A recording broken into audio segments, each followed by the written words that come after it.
Medyo masikip. Ayan, dyan lang isasaksak yung mga master. Ayan, tapos dito na yung dulo ng solar panel. Ayan. Tapos, meron tayong extra input ng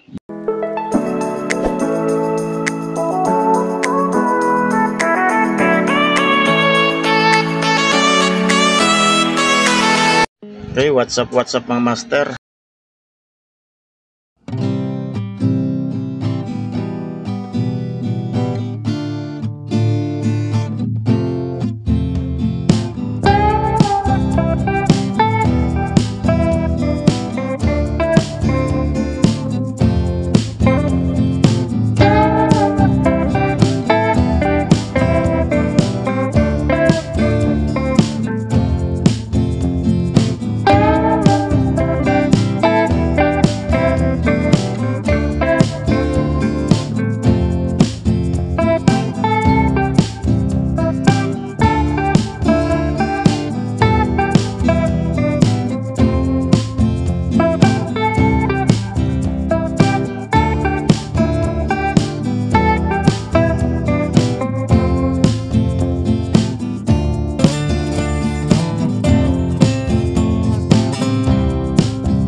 Kapag na-reach na ni inverter yung init na hinihingi niya. Ayan.